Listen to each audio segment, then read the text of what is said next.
Back in the basement again today to talk about some super interesting stuff, at least to me. You guys know me, I'm down in the basement taking macro shots of knurling, reviewing benches, barbells.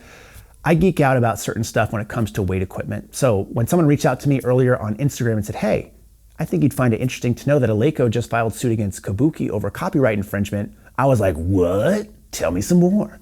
So this person is a lawyer, it came across their desk, and they're obviously really interested in training too, and for their profession, they do law. So to kind of have those two worlds meet together, they knew I would be interested in that. They sent me the information, they sent me the suit, they sent me the patent that was filed by Eleiko, and I've just been really kind of reading the comments on Instagram after I posted this all day today. I've just been interested to hear other people's takes. I have no skin in this game. I don't know which way it's gonna go, but it's interesting to me. This is like the drama I feed off of. This is the soap opera that a 40-year-old man who trains in the basement and takes macro shots of barbells needs in his life.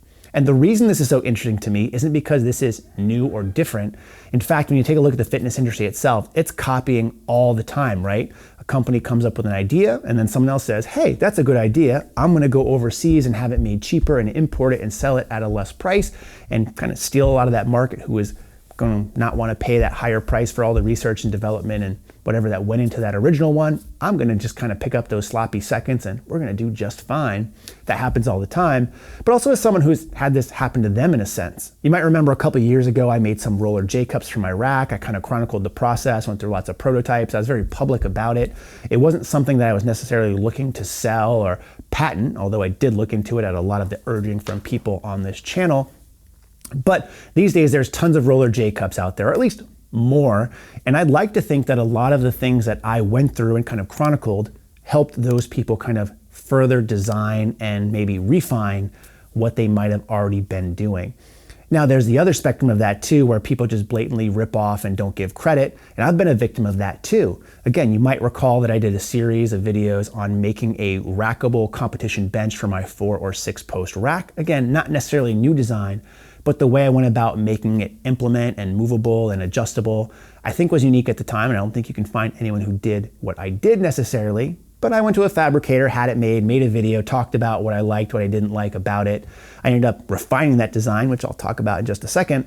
But when I made that video, Titan Fitness, who's well known for copying people, they got sued by Rogue, or at least they filed suit against from Rogue about copyright infringement and brand infringement.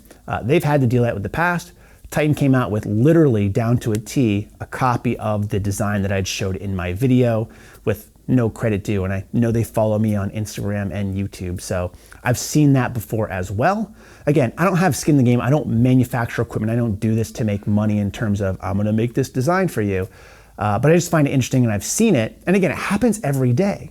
But what doesn't happen every day is the clout of these two larger companies going head to head, meaning that you have Eleiko, who's probably the worldwide leader, in my opinion, for Olympic weightlifting and powerlifting competitive equipment in the world. I don't think that's a stretch. If you don't have them as number one in those categories, they're probably in your top 3. And then you have Kabuki, who might not have the global clout necessarily. I think they probably are a global name for strength and training. Maybe not the whole spread that Eleiko has, because if you live in the United States and have bought anything from Kabuki, you know how expensive it is just to ship domestically within the United States, and going overseas probably isn't going to work out well for most people.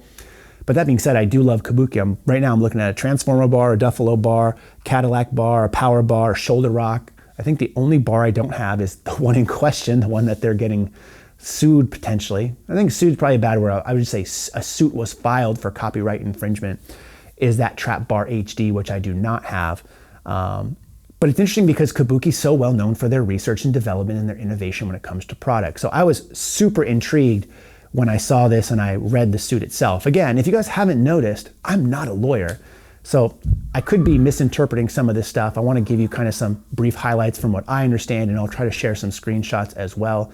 I believe this is all public domain, public knowledge. You can probably get your hands on it too. I don't know where you would go to get it. You could probably just look up, Eleiko versus Kabuki in Oregon, because that's where they're located.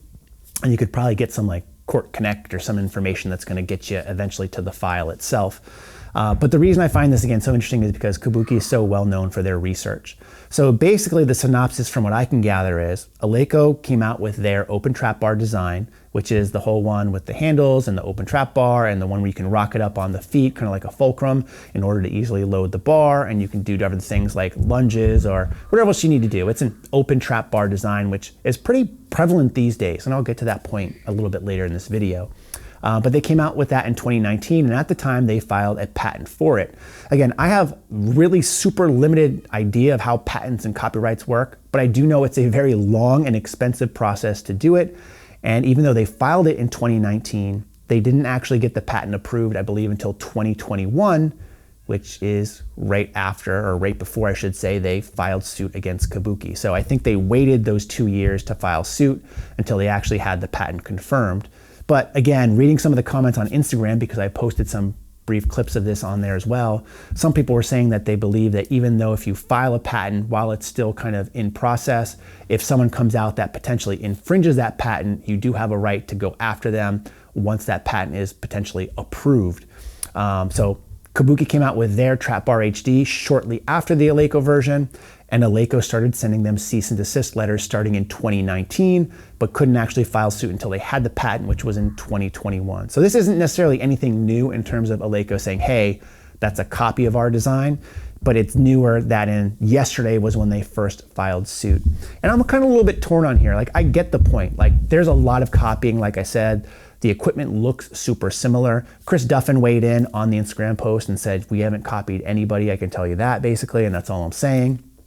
And I can agree with that. I think when you have a niche market like we have, and a lot of people are looking at the same stuff and hearing the same stuff from customers, it's only kind of inevitable that a lot of people are going to share similar designs. Like I mentioned with the roller J cups, I don't claim to invented roller J cups. I think I had a hand in it, and I'd like to think that I helped some other companies kind of refine, again, what they were coming out with. But I think the same thing happens with a lot of pieces of equipment. There's only so much stuff that you can innovate with.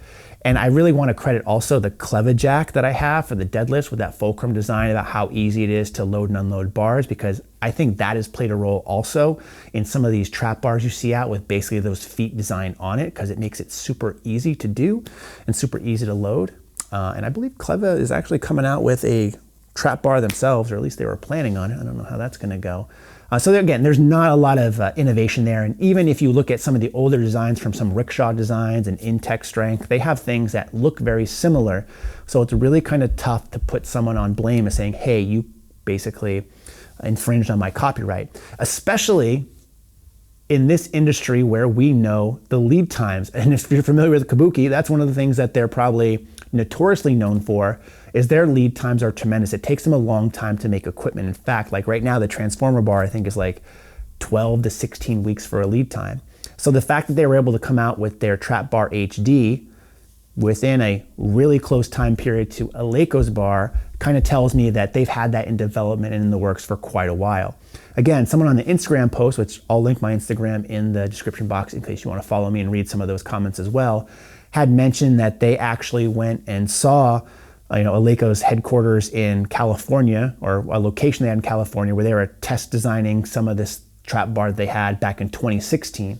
So again, these pieces of equipment usually, for the most part, from these larger companies at least, aren't something that are just born overnight and they release it the next day. There's a long and arduous process. For the bench prop that I helped release with Rogue, who, by the way, saw my design for my initial rack mountable competition style bench and reached out to me, and we designed something new, and they pay me royalties on that because they're a good company, unlike you, Titan Fitness.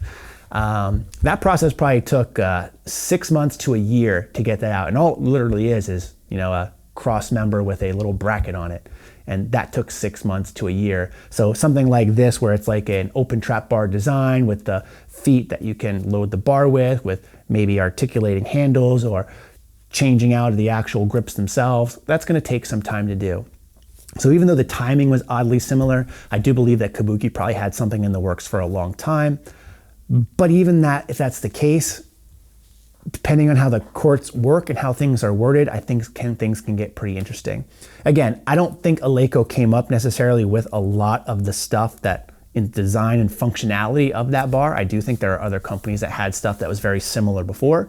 But Eleiko might have been the first company to have the actual patent, and I think it really comes down to the wording. So what makes this bar different? Because if you read in the patent, it mentions other open-ended trap bars. It talks about stuff like balancing issues or having issues doing certain movements with traditional trap bars. It talks about actually using the feet in order to lift the bar up to load it.